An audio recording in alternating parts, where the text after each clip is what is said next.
Welcome back to the neighborhood. Today, I'm surprising my co-hosts with a topic/activity that they knew nothing about before going into this episode. Activity.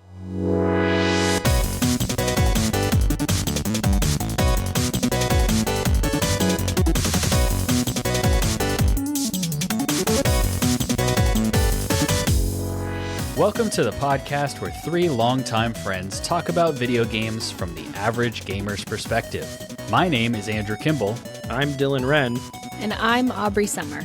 And we are your friendly neighborhood gamers.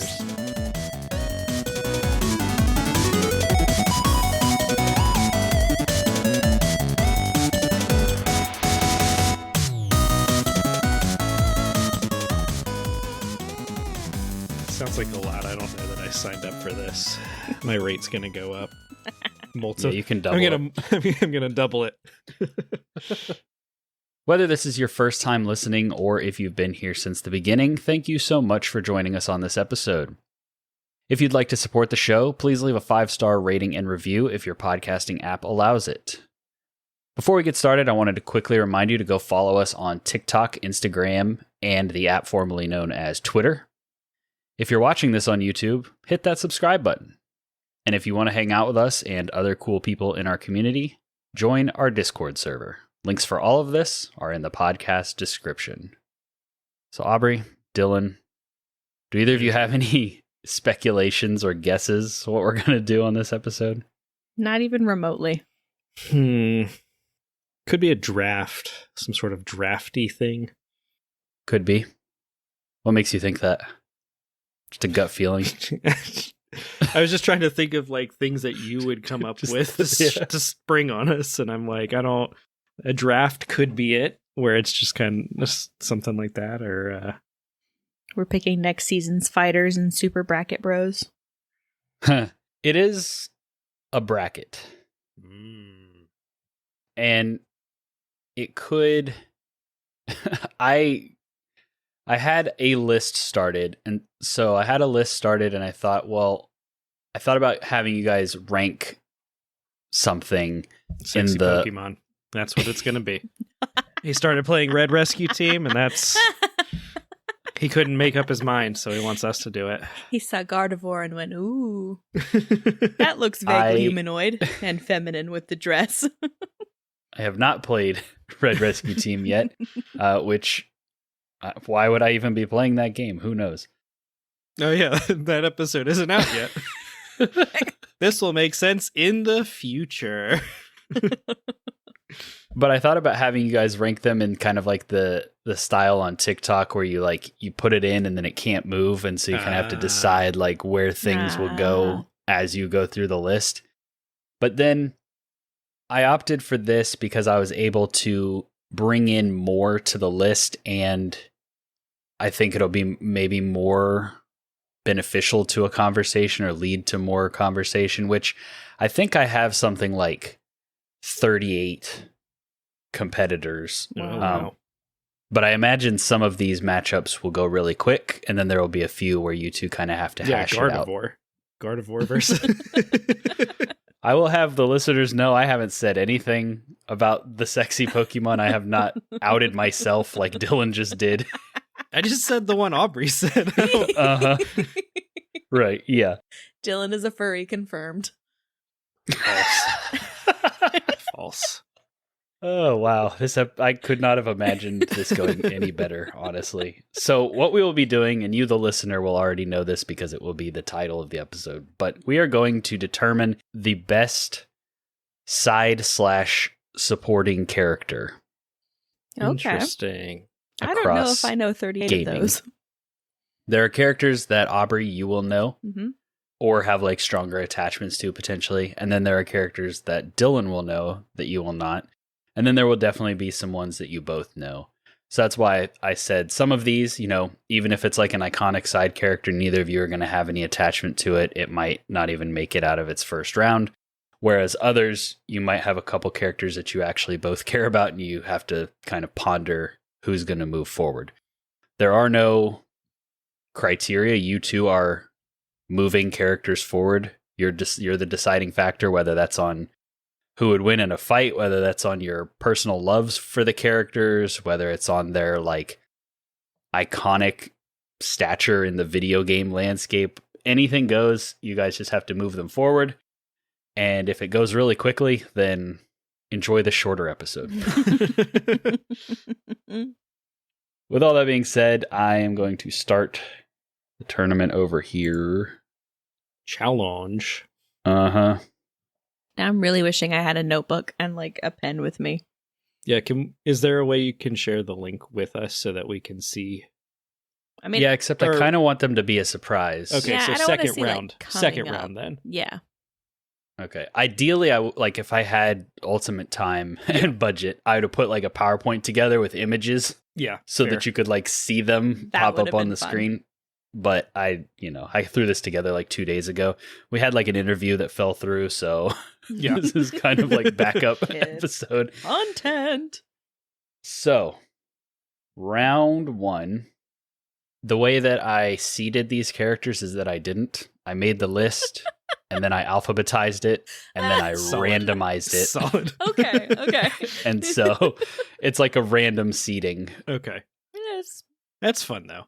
That's valid. Yep. First matchup. Is it a Sonic character? I don't care. They can die. Whoa. Mary Jane from Spider-Man Okay. going up against the Joker from the Batman Arkham games. So when you said side character, I it's heard, just like a character that is not the support, one you not- play. This isn't to sidekicks, Dylan's- apparently. No, not Yeah, sidekicks. I was thinking sidekicks are like party members, and right off No. the bat, it is like, no, Joker. And I'm like, oh, okay. like He kind of followed you around and hassled you in the third game, but That's why I said like side characters / supporting characters. So Okay. like Okay. okay. not necessarily like some of these are party members or whatever, but yeah, there's 38 of them. It's pretty broad. Okay. So Mary Jane from Spider-Man or the Joker. I mean, I'm leaning towards the Joker because I feel like it's very difficult to be better than the Joker in those games. He was really good. Mark Hamill voiced him. Yeah. Also, the Mary Jane sections in Spider-Man were pretty boring.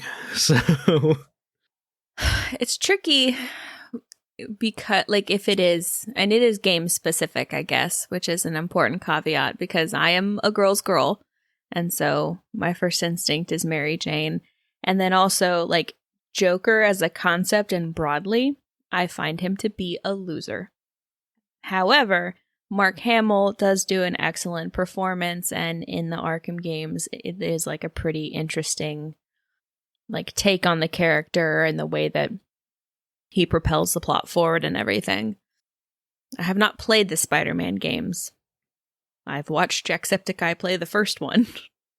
That's mostly what this Mary Jane is based. I mean, she's in she's in 1 and 2. Mm-hmm. yeah.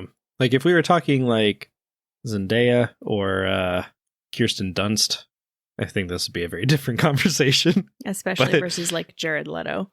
Yeah. Kirsten Dunst versus the Jared Leto Joker. It's an interesting matchup there. Yeah. Now, I will say round 1 is going to be less matchups just because of the number. Round 2 is like the biggest grouping. Because like some of them, I guess, some of the pairings got Oh, they got- buys. Got Yeah. buys. Okay. But we do have a bunch more to go, so I know. go with your gut. I think I'm going to agree with the Joker in the specific instance of Mark Hamill's performance of him in the Arkham Okay. games. Well, there will be more girls on the list that you can try to propel forward, such as Shadowheart versus Tails. Shadowheart. Fuck Tails. Obviously Shadowheart. That's not even a question. Come on. I like Tails fine, and like Shadowheart, yeah, she couldn't hit anything with Sacred Flame. But also Spirit Guardians was so clutch. So, yeah. Yeah. Also, like, Shadowheart has a good story, and Tails just goes fast. So, I mean, that's incorrect. That's Tails what I'm choosing to flies. believe. Tails has Does he fly slow, though? Or does he fly fast? I mean, he keeps up with Sonic, so he must be pretty fast. All right, so the next matchup is Alice from Spiritfarer Oh. The going up hedgehog? against. Correct. Is that the hedgehog? Mm-hmm. Okay. Yeah, okay. Going up against Triss Marigold from The I mean, Witcher. my vote is going to go to Triss Marigold because obviously it's Triss Marigold, and I know that a lot of people are like Yennefer believers because of, you know, like they paid attention to the actual lore of everything, but in the games, which is the only experience I have, basically Triss all the way. I do know some vague things about Alice the Hedgehog based on Aubrey's video that you can go find on YouTube. It's on Spiritfarer. I'm still going to pick Triss, though. So, in my opinion. But. Yeah, I have not gotten that far in The Witcher 3. And my really only experience with Triss is season 1 of the show. That was not a good experience. Which is not much experience at all, frankly. But also, that being said, like, Alice is very sweet, and she really, you know, she hits you where it hurts because she's very much like a grandma. But she's probably, like, she's not one of my favorite spirits. So I don't have a super, like, as strong an attachment to her as, like, I would say Gustav or even Jackie. So Triss move forward? I will allow Triss to move forward. Okay. Yeah, I didn't really think about ties. I guess I'll have to be the deciding vote. If we had thought ahead enough, we could have, like, put this out to, like, had our viewers rank them, and then, like, they get a vote tiebreaker or something. The sway vote. Yeah. So the next one, I don't know how much Aubrey will care, I'll put it that way, but we have Lucas from A Plague Tale and Cortana. Well, Cortana's kind of iconic. Yeah. That's a hard one. Okay, explain Lucas to me. Okay, so Lucas, A Plague Tale is about Amicia and her brother Lucas, and Lucas is Hugo is her brother. Oh, which one's Lucas then? Lucas is the friend. Think about then the it's ending Cortana then. So think of the friend Never that's mind. there with you in the ending of the second game. Okay. Yeah, it's definitely Cortana then. I thought we were talking about Amicia's little brother Hugo, which was going to be a tougher thing. If it's just Lucas, he's Amicia's friend who is helpful throughout the game, but I don't have the same level of, like, emotional attachment to, like, Lucas that, like, Cortana has, because, like, there's literally pretty much, I think, like, Halo 3 is pretty much go rescue Cortana. It's been a while since I've played Halo 3, but, like, Halo 1, she's, like, your sidekick. Halo 2, I think you have to, like, leave her somewhere. Like, she basically tries to, like, sacrifice herself so you can escape. And then Halo 3, you go get her back. And then there's, like, Halos 4 and 5. I think 5, she dies. And then she 6, becomes the villain at some point. 6, she becomes a villain, but you also get new Cortana, who I forget her name. But like, she's basically just a copy of Cortana. Peppy Cortana, yeah. I really liked Halos 1, 2, and 3, and then Reach. And then after that, I stopped caring as much. So I've only really played 1 and Infinite. And, like, Infinite was the far more enjoyable game, but I'm sure the story of the original hits a lot better. Yeah. So, Aubrey, I guess if you only really know Cortana, we'll push her through. I mean, she's fairly iconic. Yeah. Yes. Yep. There's a whole game series about how Master Chief can't get over her. So next we have Adewale from Assassin's Creed Black Flag, and Marin from the Jedi games. Well, did you ever play Black Flag, Aubrey? No. Okay. So Adewale is he's your first mate. He becomes your first mate. I forget exactly how it ends up happening, but essentially he's like an escape. Like, do you save him from like a slave ship, or is he like an escape? Yeah, I can't remember if he's a freed slave or if he gets. I know that his DLC all deals with him going back home and freeing the slaves, but it's been so long since I played Black Flag, I'm not sure. But how he ends up on the boat. Yeah, he's like a super cool character, has a super cool story, and is like he's kind of like that game's Garrus, essentially, where he's just kind of like got your back, but also not afraid to like call you out on stuff. I was gonna say, Mirren's gonna have to do a lot to beat the like captain first mate dynamic. I do really love that. Yeah, that was a good. He was really cool. Mirren is Cal Kestis's. She's not really in the first game, not till like the very end. Yeah. But in the second game, she is essentially Cal Kestis's like girlfriend, and at the end, they adopt a child together. Spoilers.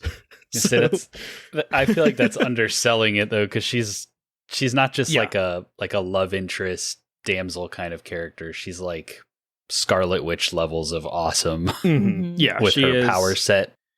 She is like a witch from Dathomir who can use the Force just innately somehow. Yeah. I guess everybody can use the Force innately. But she's really cool, and their relationship I thought was done really well, which I think adds to both of their characters. That's kind of like a core through line to that game. And she's like a female character that's not written as like a damsel in distress sort of like, but she's also not like girl boss energy. Like she's kind of just a good character without leaning into any of the kind of stereotypes, like caricature stereotypes. Oh, that's good. Mm-hmm. We like that. But I'm a sucker for the captain first mate dynamic. Yeah. I think I probably lean more Mirren, but I'm not like as attached to like I would be happy with Adewale moving on because he's super cool. Cool enough that he got his own. Didn't he get a game, or was it just a DLC? It was essentially an expansion that then got sold alone. Okay. Yeah. You like could buy Freedom it alone. Cry or whatever. Mm-hmm. Okay. Nice. Yeah. So he was cool enough that they were like, hey, after Kenway, I forget his first name, is Edward, after he's like done or whatever, like you get the ship. So nice. So Adewale will move forward. Our final round of round 1 before we move into the big round 2 is B from Night in the Woods going up against Karlach. Ah, you're so mean to me. It was completely random. I'm sorry. I know who my vote is, but I will listen to whatever Aubrey says here. In the first round too. Yeah. I mean, Karlach was always in my party. Like, she was always on hand because I prefer being a spellcaster, so having her in there. She wasn't as helpful as Lae'zel because she didn't get the action surge.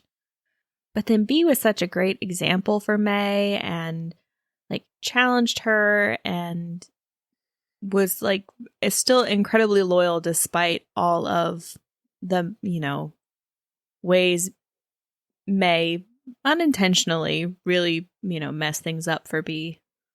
They say you can't compare apples and oranges, but that's what you have to do here. I know. Like these two characters don't really compare side by side in traditional ways. So no.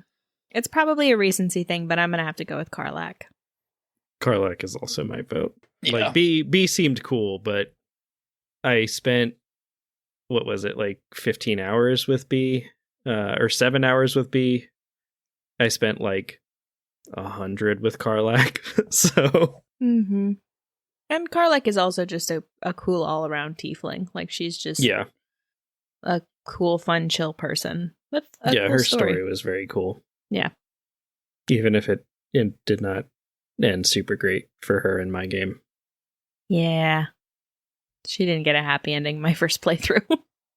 Our next matchup is the Joker moving forward and going up against KK Slider from Animal Crossing. Ah. I mean, I think we know who's winning this one. Because I'm not doing them as a fight. I'm doing them as like, who is the better character? Like, who do I like more as a character? Yeah. And while I do like the Joker, I feel like KK Slider is a much more... He's just a cool, chill dude. Yeah. Who won't let the man package and sell his music, and he gives it to you for free. So KK Slider, moving forward. Yeah. That's pure nostalgia. Our next matchup, Ellie from The Last of Us going up against Pikachu from Pokemon, representing Pokemon. Just all Pokemon. I mean, like, I felt like Pokemon were such iconic kind of companions in their games, but like, I don't know all the starters. I don't know which starters people really love. And so I was like, I didn't want 3 Pokemon on here. So I was like, just Pikachu kind of representing I Pokemon. think if you were going to get both me and Dylan, it would be Charmander, huh? Yeah, well, and like, admittedly, I have not played a ton of Pokemon games, but to me, the personality of Pokemon comes from the anime. Yes. Or it comes from like Detective Pikachu. Yeah. It doesn't come from just a general Pokemon game where they are just like stats that fight. And the only interaction you really get with Pikachu in a regular Pokemon game is it just says Pikachu, and that's it. And then it eventually turns into Raichu. So easy matchup for Ellie, I guess. Yeah. I haven't played the game. Did you watch the show? No, also no. I don't know why I pay for HBO. But yeah. I feel like had I played the game or watched the show, I would definitely care more about Ellie than Pikachu, personally. So yeah, I'll go Ellie, not because of any particular attachment to the character, but Ashley Johnson seems like a really cool human, so. All right, next we have Yoshi going up against Navi from Ocarina of Time. Yoshi. Yeah. Yoshi dies for you. I haven't played Ocarina of Time, so I don't know if Navi does that, but I know she she's says, annoying. Hey, listen a lot. Yep. So, all right, Yoshi, moving on. All right, back to some heavy hitters. Up next, we have Garrus Vicarian. Mm-hmm. Who's losing to Garrus? Asterion. Oh, Garrus. Yeah, Garrus. Asterion I like Asterion. I think he's funny and interesting and has a very cool story, but Garrus. Yeah, Asterion has a great skill set and is very handy to have on the team and has a very compelling story. He is also a douche. And I can't tell you how many times I've given one of my thousands of gold pieces to an orphan and had the little Asterion disapproves up in the corner. And it's like, dude, come on. So if I were a betting man, I would put my money on Garrus, with the two of you being the deciding factor throughout this tournament. There's no Shepard. I need you to play Mass Effect. I need you to play Mass Effect, just 2 and 3, just so you understand. However, I am curious to see if there will be any underdogs throughout this tournament. Up next, Shadowheart moved forward. Mm-hmm. She is going up against Solaire. Against From who? Dark Souls? From Dark Souls.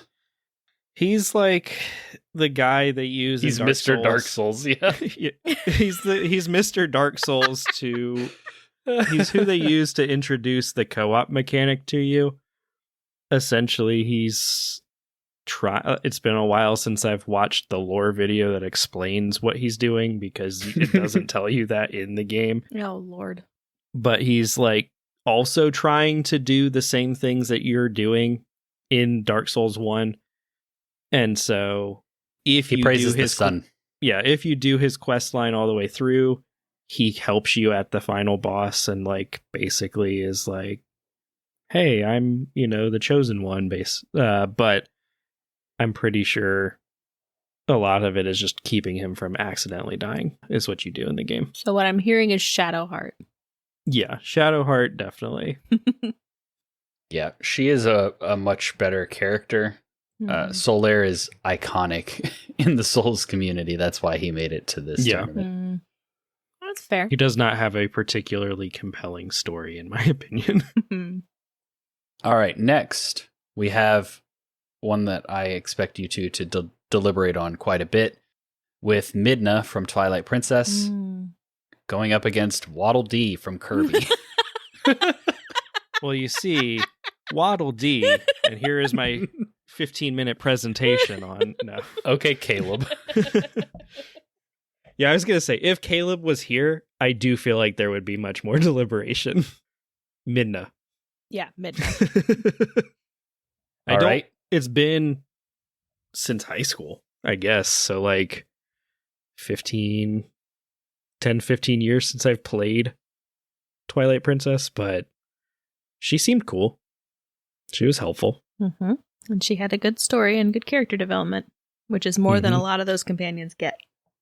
The next matchup is Triss Marigold moving forward. Ooh, this one kind of hurts. Going up against Johnny Silverhand.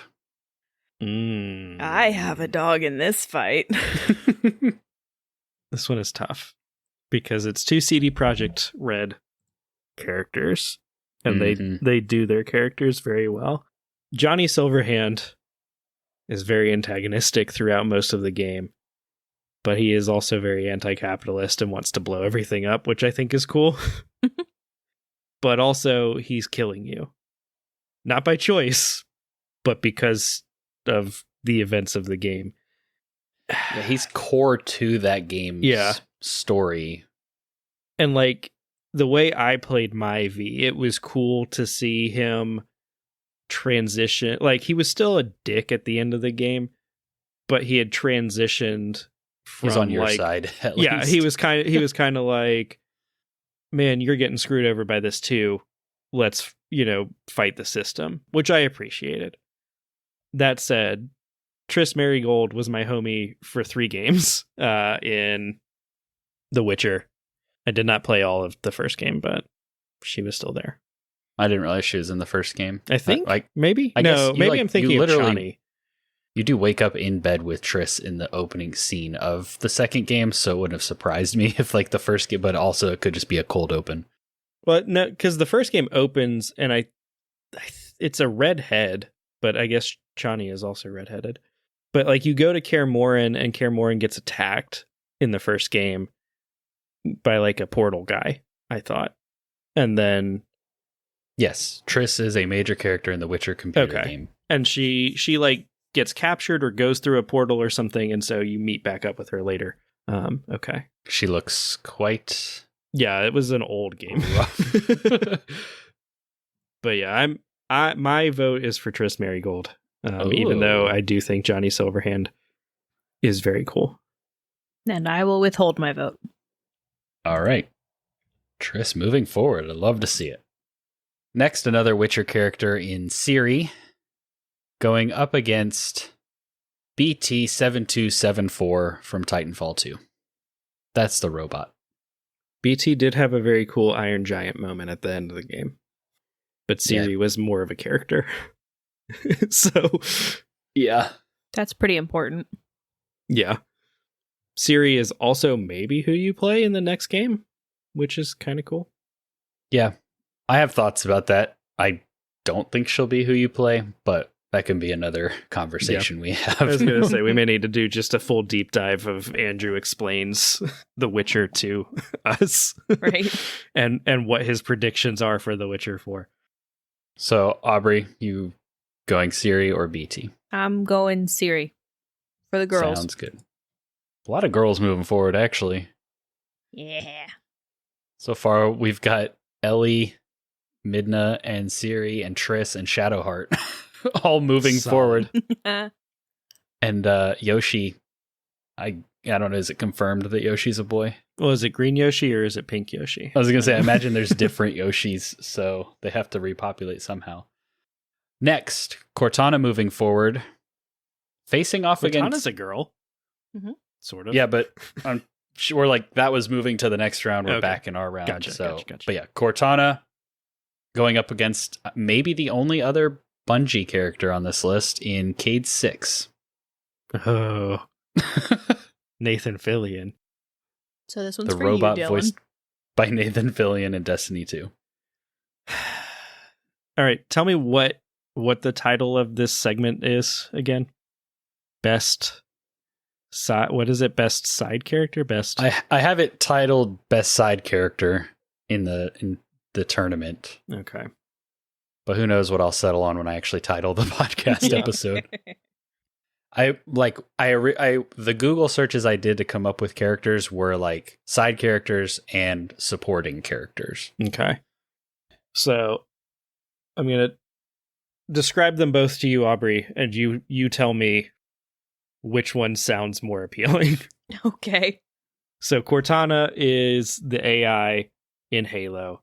Mhm. She, throughout the first couple of games, is very almost robotic to an extent, very matter of fact, very, not very emotional. By the third game, because these AI only have a limited lifespan, she's starting to go a little bit crazy. Okay. Or not crazy, but her code is getting out of whack, and she's showing more emotion, and she is, sacrificing herself for the chief and whatever. But a lot of Cortana's role is to be kind of just telling the player what is going on. Yeah. She's the Versus- Zelda companion. Yes, versus Cade 6, who is played by Nathan Fillion and is in Destiny one of the three, if you think about Destiny D&D, he's one of the three major leaders in the city. And so he leads all of the hunters. And so he is very much the sarcastic, quippy rogue with a tragic backstory, and he just uses humor to get through everything, and is also very reckless because in Destiny 2 they can't die basically unless their ghost gets killed, which his does. And he heroically kind of sacrifices himself for everybody else to escape in an expansion that you can no longer play. So, I'm kind of surprised that just saying Nathan Fillion didn't cinch it for Aubrey. I mean, I like Nathan Fillion, but also I'm a girl's girl. I guess it would depend, and this can be your vote, Dylan, because I don't have a strong horse in this race. But I guess it would depend whether you value a nice, brief, well-executed story versus comfort and familiarity and plenty of time spent with the character. You know? I mean, you probably spent a lot of time with Cade 6 too, because he is running constantly comms. Go back to him every time you go back to your hub. Like in an MMO, he would be your guild leader, your class leader, or whatever. You go to him to do stuff. It's with also your class. different in an MMO versus a story-driven narrative where she's a constant. Yeah. I think I'm leaning Cade 6 over Cortana. Cortana is very good, but also I think Cade 6's story plus Nathan Fillion's performance plus everything that they did with that character, they basically just used him to sort of wrap up the 12 or 15 year storyline that Destiny has had going on in the final Shape expansion that just came out. So there's also maybe some recency bias there. So Cade 6 moving forward. New Bungie putting old Bungie in their place.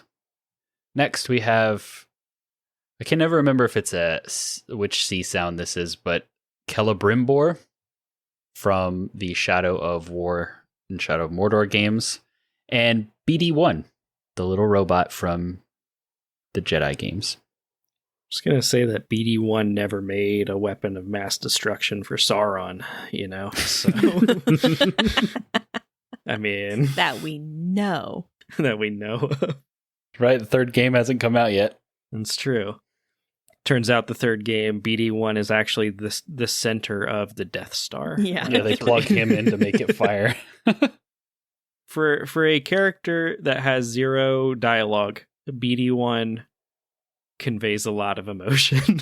He's probably like best droid at this point, in my opinion, across like all of Star Wars.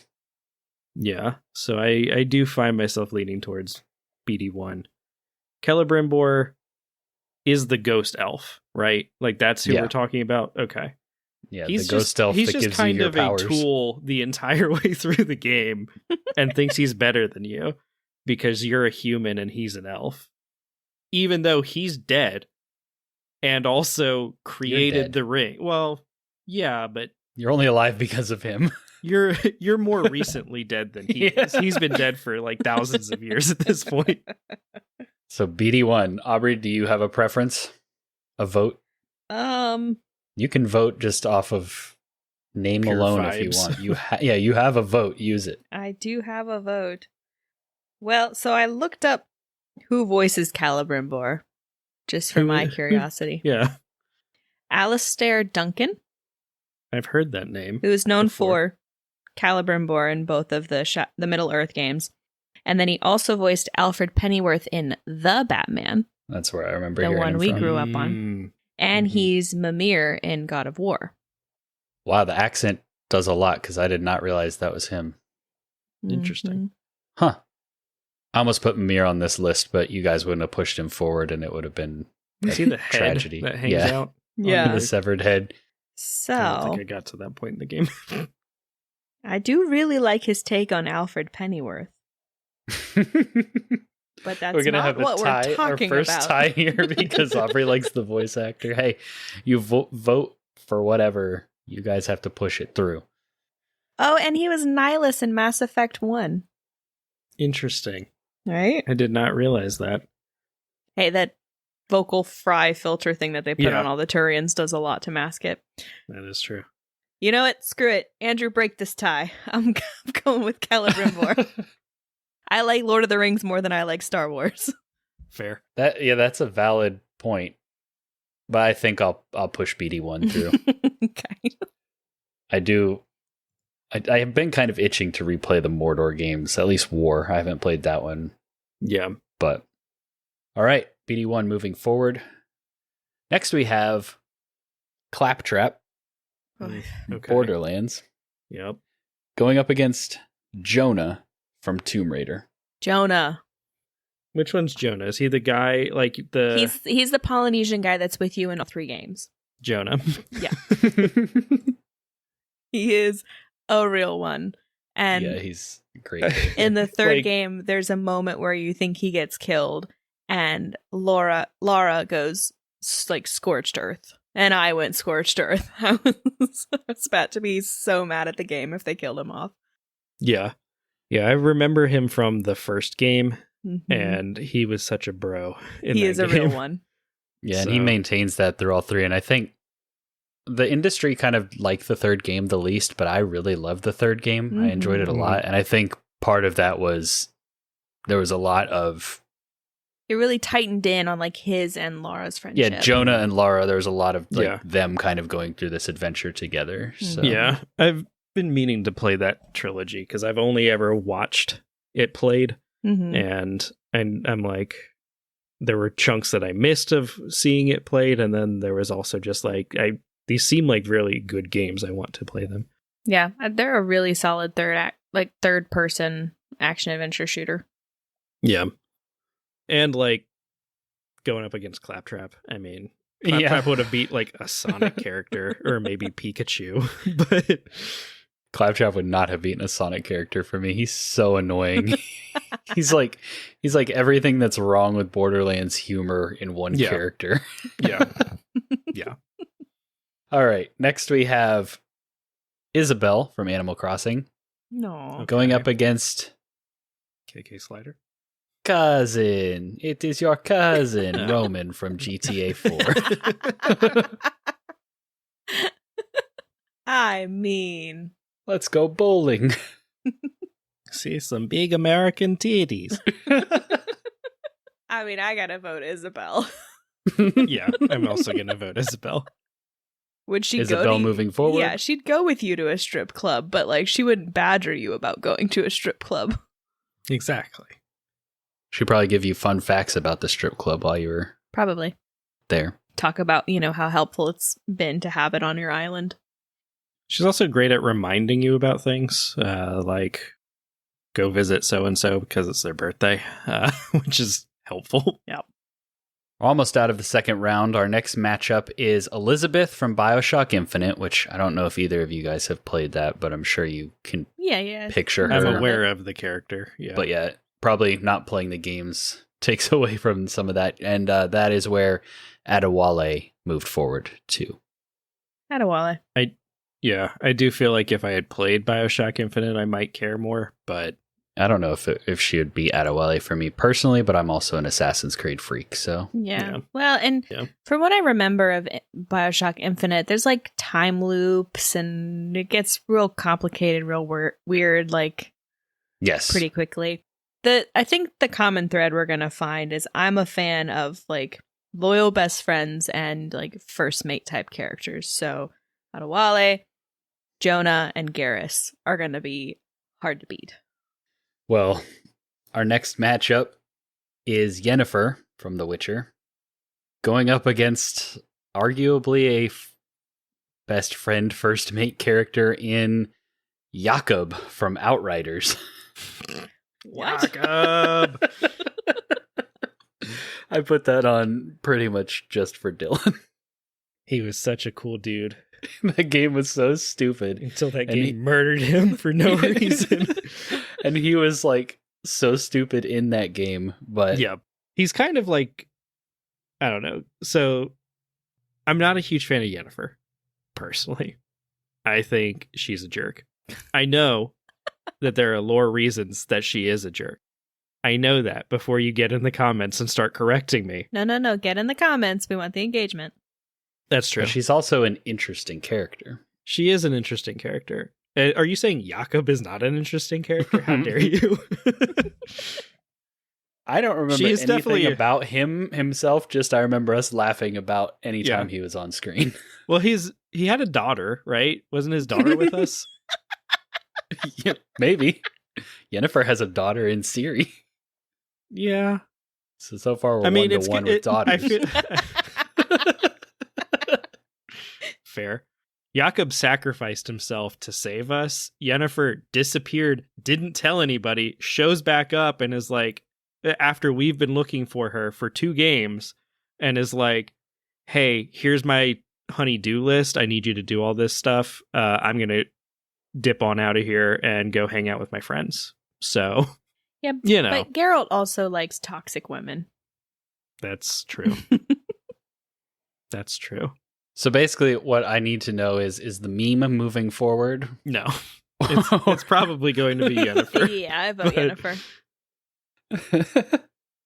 But I want to pour one out for Jakob. Yeah, because absolutely.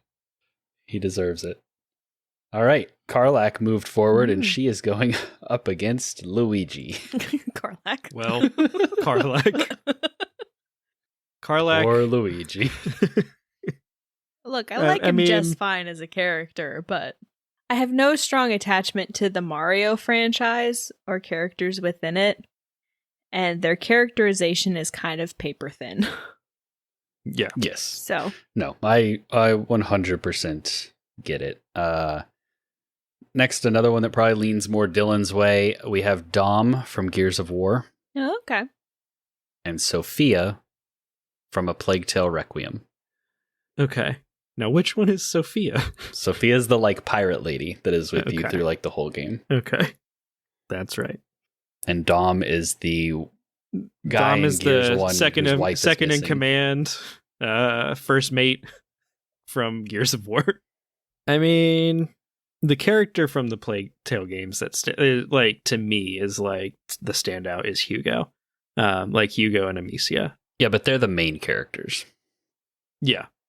So and the blacksmith guy, he stands out as well. Oh, right, yeah. Really? So Sophia doesn't stand out from the second game? The second game character that stands out more to me is whoever the guy was, the knight. Yeah. I forget his name, but he's the one that stands out more to me than Sophia. Sophia was with you through like pretty, like once you meet up with her, she's kind of constant. And I kept thinking, I could never tell, was she good? Like, was she on my side truly or not until the very end of the game? And so I thought that made her really interesting because it was like, I don't know where this is going to go. But yeah, I thought pretty much the whole supporting cast in Requiem was really good. Yeah, like both of those games are fantastic. You should play them. But do it on a sunny day when you're happy. But Dom is a bro. So yeah. He's iconic. I'm going to Gears vote for War, Dom. Yep. Aubrey? I did my because obviously like my first thought was when hearing that was hearing when you played and hearing Dom or whatever, that like John DiMaggio is yelling all the time. And I was like, oh yeah, John DiMaggio. I'm like, no, he voiced the main character. Mm-hmm. Yes. So then I was like, okay, well, who voiced Dom? Because that apparently is one of my like rubrics. And given your endorsement and the fact that he also voiced Leonardo da Vinci in all the Assassin's Creed games. Interesting. We're Sure, learning we'll go things Dom. today. So he who hasn't voiced him? done a ton else. I didn't recognize the name. Hold on. Okay. Carlos Ferro. All right. Dom moving forward. We are now entering round 3. Cool. The bracket will start shrinking. Okay. We have KK Slider going up against Ellie from The Last of Us. If I had played The Last of Us, I'd probably care way more about this. Yeah, I'm still voting KK Slider. He comes every Saturday. He is a cool little dude and has side hustle as a I'm not DJ. arguing. It's kind of like Dylan was talking about with Yennefer versus whoever. Jakob. Yeah, I almost forgot already. How dare you? Is like his sacrifice has to mean something. Ellie is obviously the more probably interesting and better character, but like for sure. I kind of just like the vibes of KK. I would, and just, you know, Last of Us. So KK Slider moving forward. Maybe that's our underdog. Next, this one we're gonna really spend a lot of time on. We have Yoshi going up against Garrus. Wow. This is a tough one. This is real tricky. Garrus. Garrus is having an easy time moving forward. Who is he? Well, he had Asterion, I guess. Yeah, all but right. That's still pretty easy. Okay. There are Not very for this crowd. few Baldur's Gate characters that I feel like would still like. I feel like it would have to have been Shadowheart for me for that there to even be any competition there. Funny you should say that because our next matchup is Shadowheart going up against Midna. I mean, it's going to be Shadowheart for me, dog. Like, she has a very good story. Midna is cool and all.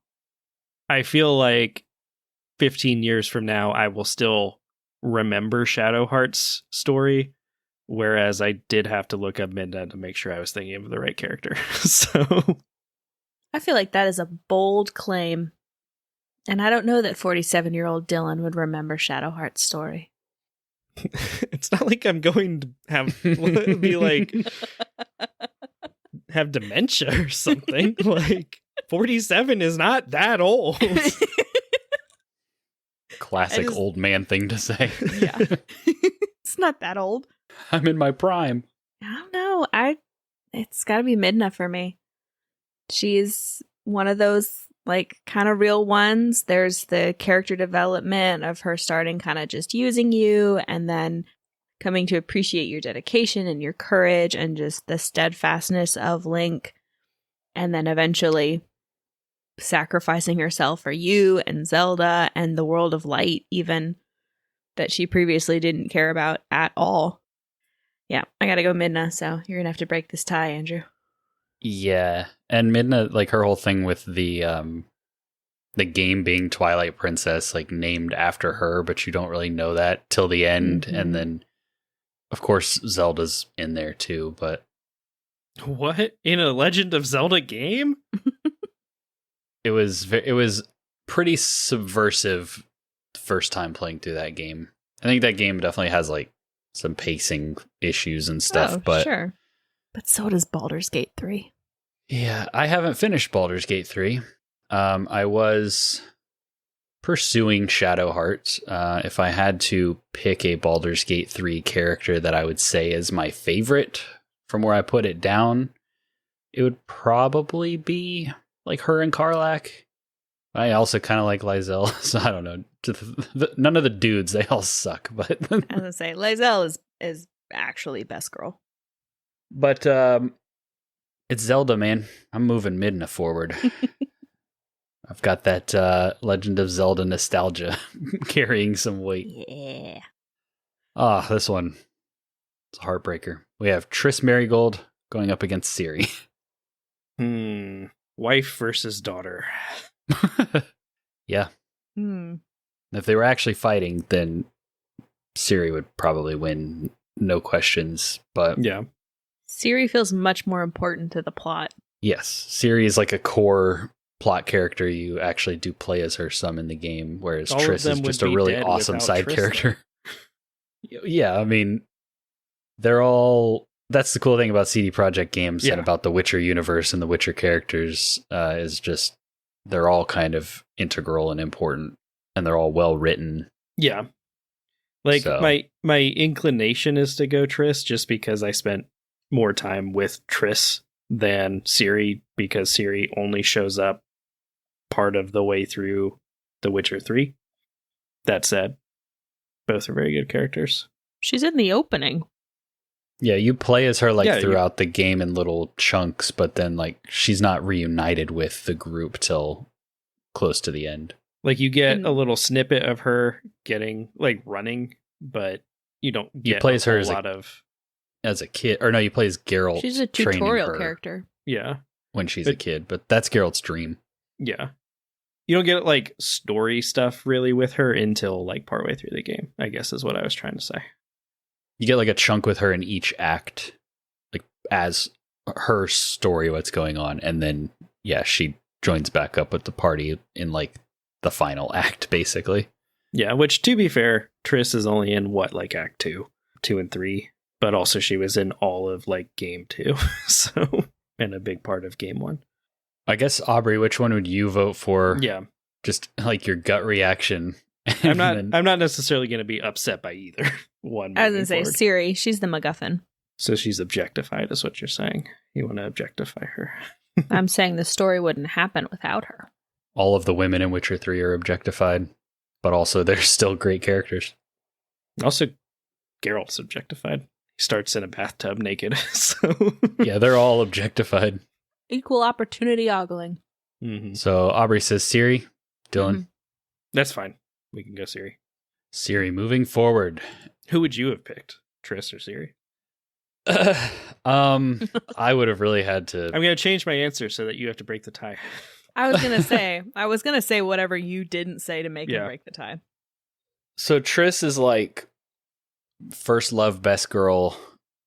I love her as a character. I love her and Geralt together.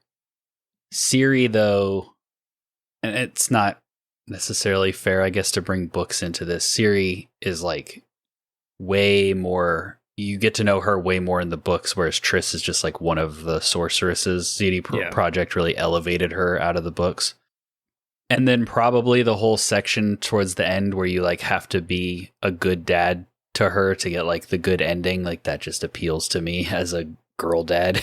So I think Ciri would probably win out for me, but it would be it's a really tough matchup. Yeah. It's a bummer. Yep. Plus, Ciri's awesome. Her power set, like her lore, just, yeah. So Ciri moving forward. Next we have the Battle of the Robots with Cade 6 going up against BD1. I like a little guy. BD1. I like a little guy, too. I am going to throw my vote to Cade 6 and make Andrew break this tie in favor of BD1, but Cade 6 is... If you are a Destiny fan, I think Cade 6 is a very good character. Like, there's a reason that they brought him back in this game, because they wanted, like, they knew how big and important he was to like the community. So honestly, so it's a molehill you'll die on. I think that I'll go Cade 6 because Wow. BD1 is a great, like, cute little robot that gives you your stim packs. Yeah. Until he's instrumental in the development. Until they of the plug Death him Star. into the Death Star. yeah. But like Cade 6, I think is interesting because I know about him and I knew about him before ever playing Destiny. Like he kind of reached beyond the game a little bit with his lore and his story. Also him like being Nathan Fillion at kind of like Nathan Fillion's, I don't know if that was like his peak popularity, but it was close to it when he was. Mm-hmm. He was in Castle, I think, at the time he was voicing him. So yeah. So like, I think as a character, he's probably the better pick. And then just like you said, the way he has kind of been integral to Destiny and that story and the community and like his death and what that did to the players and how they used him to end the game and all that kind of stuff. And just kind of seeing the few cutscenes that the game has served me randomly when I boot it up sometimes that include him. I'm like, this guy seems cool. So I think I will give it to Cade 6 over BD1, even though like I've played both Jedi games. And so like if we're going off of the games that I've played and prefer to play, it would be BD1. But as characters, I think Cade 6 probably should move forward. Okay. Next we have Jonah from Tomb Raider. Okay. Going up against Isabel from Animal Crossing. Jonah. Yeah. Jonah's an actual character. So the actual character. Yeah, we're going to see how much longer KK Slider can slide on in. So, I mean, he's in round 2, which is pretty impressive. All right, we got Adewale and Yennefer. I think I'm going to vote Yennefer because just as a character, I feel like I've spent more time with her and gotten to know her better. It has been a long time since I have played Assassin's Creed 4, though. So, yeah. And I never played the DLC that was about Adewale, unfortunately, because that came out after I had already beaten Assassin's Creed Black Flag, and I wasn't going to go back. So, I bet it still holds up.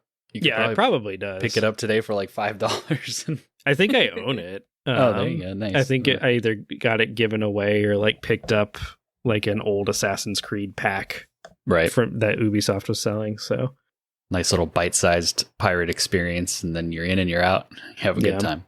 Exactly. Aubrey? Yeah.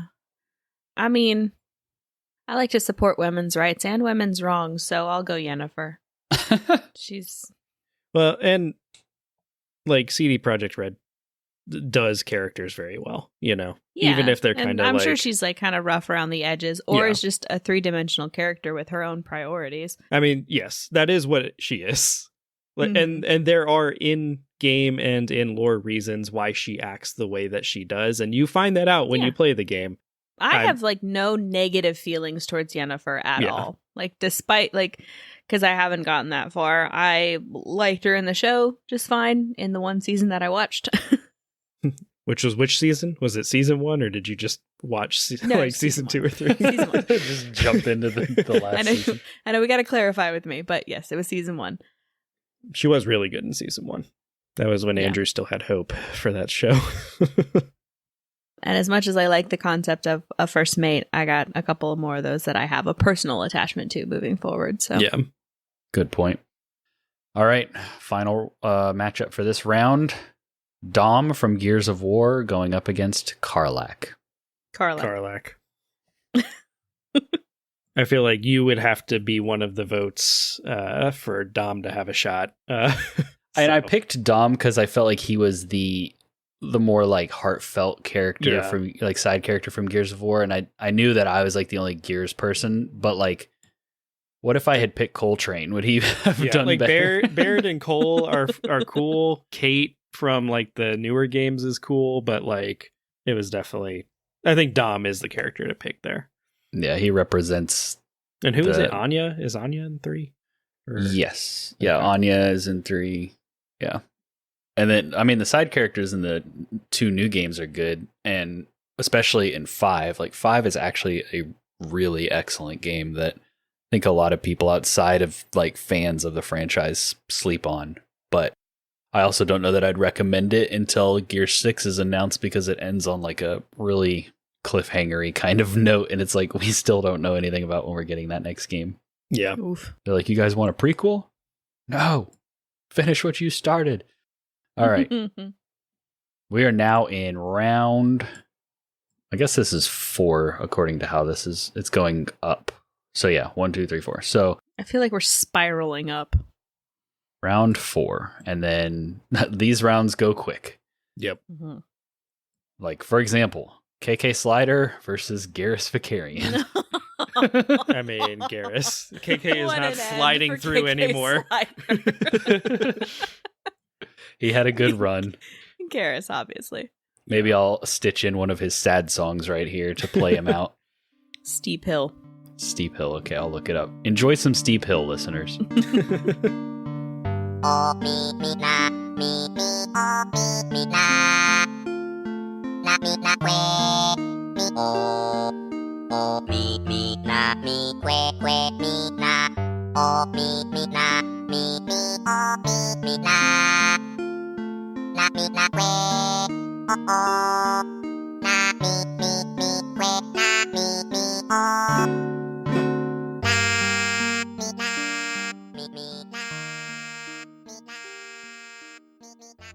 All right, we're back. Next is Midna from Twilight Princess going up against Ciri from The Witcher. Ooh. I'm going to vote Siri. I can't count on you for the tiebreaker on this one. I mean, Midna. Yeah, it's unfortunate. Anybody else on this list, she maybe could, like in this round, I probably would have pushed Midna through, but Ciri's she's my vote for the tiebreaker, which is setting up a really unfortunate I was going to next say, round. it's okay. Midna would have lost to Garrus anyway, so. This is true. Siri's going to do it instead. Next, we have Jonah from Tomb Raider going up against Cade 6. Jonah. This is where I am going to vote Cade 6 and not Jonah, just because I think this is very much the round of like, well, which game have you played more? So, Mhm. Yeah. Yeah, which attachment is stronger to these characters for you? And as a tiebreaker for me, that's Jonah. fair. Last for this round, Karlach v. Yennefer. Karlach for me. Karlach. Like, Yennefer is a very good character, but Karlach is excellent. Karlach is probably my favorite character from Baldur's Gate 3. Like, of the main companions. Yeah, and I think if we had gotten the Avernus content, the mythical Avernus content, I think her story and side plot and all of that stuff could have been just as strong, if not stronger, if you had a little more agency over how her story ends. Yeah. Which I'm sure someone will mod in soon, but Yeah. because I think they're releasing mod tools this month, next month, something like that. Moving into the semifinals, Garrus v. Ciri. Garrus. Garrus. Ciri is a great character, but Garrus was your bro from like the pretty much the beginning of Mass Effect. I don't count the part with just Caden and Ashley. So Yeah. Garrus is like one of the first companions you are able to recruit, and then you basically carry him all the way through all 3 games. He's one of what, like 2, 3 characters that are in all 3 games. As a companion, yeah. Like, I think Liara's in all 3. Yeah. Tali But is in she's all not 3. a companion. And Tali's in all 3. Rex is in all 3, but he's not a companion in all He's of not them. a companion, yeah. So I think it's just Garrus and Tali that are companions in all 3. Yeah. And like just every interaction with him is so and like the way Like- they wrap everything up in the it's I mean, we'll have the opportunity to talk about him again when he almost certainly wins. So, you know, we can save it for that. But it's going to come down to him and Karlach. That's going to be, I'm calling it now. That's probably what's about to happen. Yeah, because next is Jonah versus Karlak. My vote is for Karlak. We'll see what Aubrey says. I threw Jonah in here intentionally to give Aubrey some angst. I can tell. Oh, gosh. I have to say Jonah, because spoilers for the end of Karlak's story, but when I thought Jonah was dead in the third game, I went scorched earth. I was mad at the developers. I was pissed off at the storyline. Like, I had such a strong reaction to that.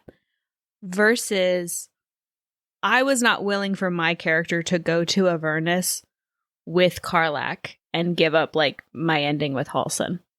And, you know, I made my peace with that. So I'm gonna have to go with Jonah. My vote would probably be Jonah, because I haven't played all of Baldur's Gate 3. I do like Karlak from what I've seen of her so far. But like you said, I don't think it really matters. Because Garrus going wins. into the next round. I mean, either one of these characters.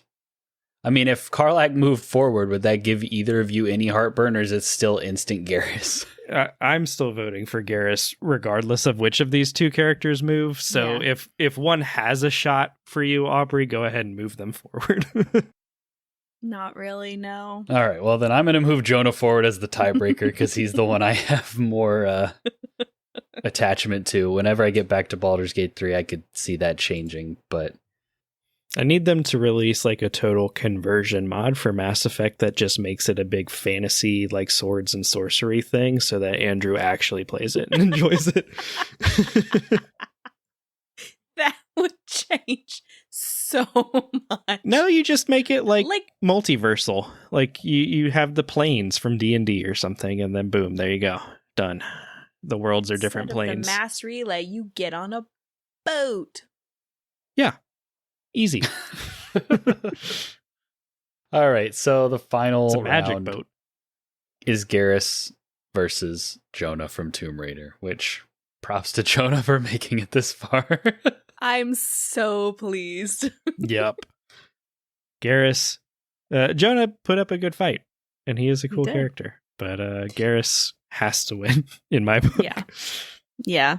I would agree with Garrus. He is like if you mashed Karlak and Jonah together in terms of like the loyalty, the camaraderie, the down for whatever, and the actual like, don't get me wrong, Jonah is very helpful in all of the Tomb Raider games, but he's also not like helping you in combat per se.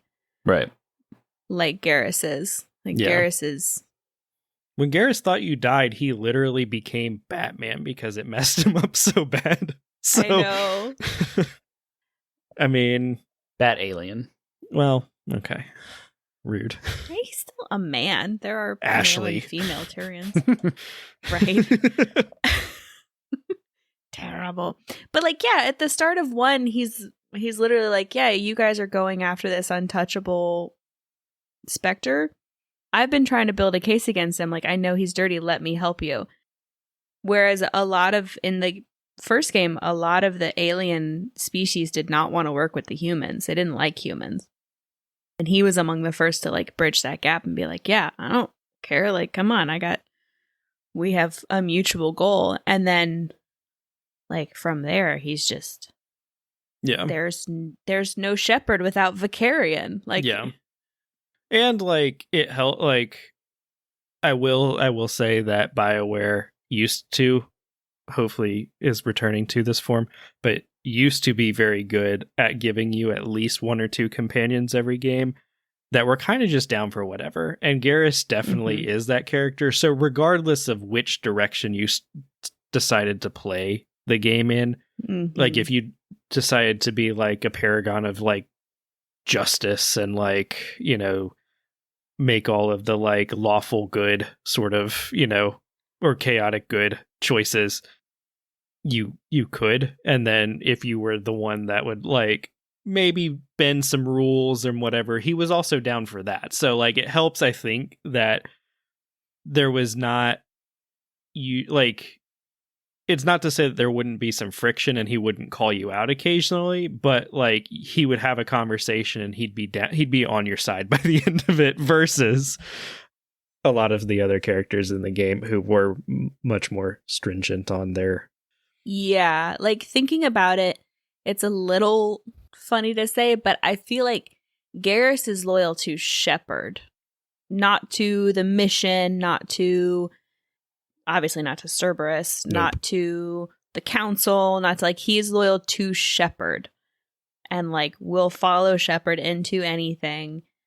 And I know obviously you didn't get this interaction, but very conscientious during the romancing and like very, very concerned with like difference in anatomy. And he goes and gets advice from Morden because Dr. Chakwas was like, don't talk to me about this. Like, like, so he's not only like down, but he's not like a chaos junkie. Like he's thoughtful, he's loyal, he trusts your judgment, and he is like in it with you 100% wherever it leads. And he's gonna put his all into it for you. Yep. Not for a mission or anything like that.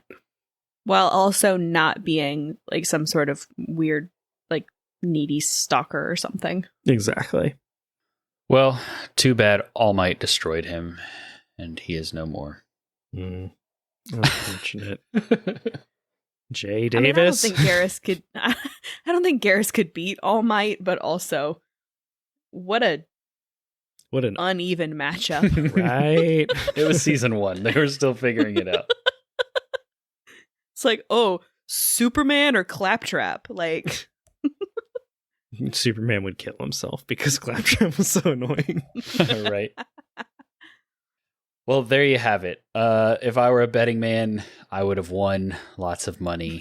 It's not the most interesting answer, but I'm not surprised to see that is where we ended up. Hope you guys had fun. They're both nodding for the audio listeners. Yes. We have. I thought you were talking to the audio listeners. I was going to say, I thought there was no. still more talking. It didn't feel like the sentence was over. But yes, this was fun. I hope that you, the audience, also had fun listening to this. Maybe it wasn't quite as obvious where we were headed for you if you don't know Aubrey and Dylan as well. But yeah, if you like this format, maybe there's a way that we can kind of integrate the community into these and do some more in the future where we'll like take your votes on the bracket leading into it, and that can kind of shape the outcome. But yeah, that is it for this episode. Housekeeping wise, Dylan, what do we have going on YouTube these days? So on YouTube, we recently had a video essay thing where Aubrey talked about Spiritfarer and the mundane grief of caretaking. Yes, mundane grief of caretaking. And so that was a cool little video. And so if you want to hear like Aubrey's thoughts about one of her favorite games, go check that out on our YouTube channel. It's not a, hour and a half, 2 hour episode. It's pretty quick. Like 15 minutes. And it's very tonally different from a lot of our other content. Yeah. So, feedback would be great if you like that kind of thing. Mm-hmm. Also, if you are a YouTube podcast listener, we have not been on the YouTubes as a podcast because for our entire run, because YouTube didn't do that originally. So we have started uploading some of our back catalog. Like if you haven't jumped to like Spotify or another podcasting platform to listen to a backlog and you are interested in maybe hearing some of our older stuff, that'll be trickling out as I get to it on our YouTube channel. So if you only listen to podcasts through YouTube, you might be getting more of them popping up in your feed for a little bit as some of those kind of come out a little bit more frequently. Check those out. It's basically just a bonus episode. So exactly. Yeah.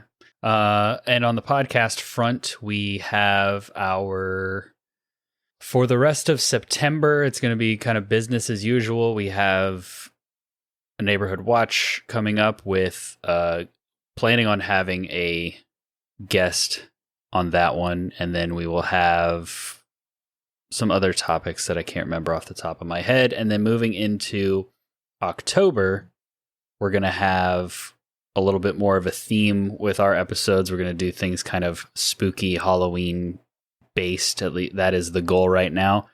Then moving into November, we will be doing our full Game Swap month. So a lot of exciting stuff happening in the future on the podcast. Definitely looking forward to it. We appreciate you all for listening. Let us know what you think of the content and how it's going. Aubrey, anything you want to say as we close this thing out? While I appreciate why some people may prefer dubs, I do think that broadly subtitles are a better way to consume foreign content. Wow, that is going to... If people have listened to this all the way up to this point, that has just started a flame war in the comments section here. Right, we'll just end it with Aubrey just triggering different fandoms at the end of every episode. Yeah, Kingdom Hearts is actually stupid. Bye! Or Kingdom Hearts is the best Final Fantasy product out there. Yeah, exactly. Kingdom Hearts is great. You know, there's going to be people on both sides of that argument. So with Aubrey's little nugget of wisdom here at the end, we will call it an episode. Thank you all so much for listening. We really appreciate it. And we will catch you on the next one. Me, oh, we, oh. Na, me, na, me, na, oh. Na, na, oh, we, oh. Na, oh, na, me, na. Oh, na, me, me. Me, na, me, we, oh. Na, me, oh, now. We, me, na, oh. Na, we, oh, me, oh. Me, na, na, na, na. Oh, me, oh. Me, na, na, na. Na, me, na, oh. Na, me, oh. Me, oh, we, oh.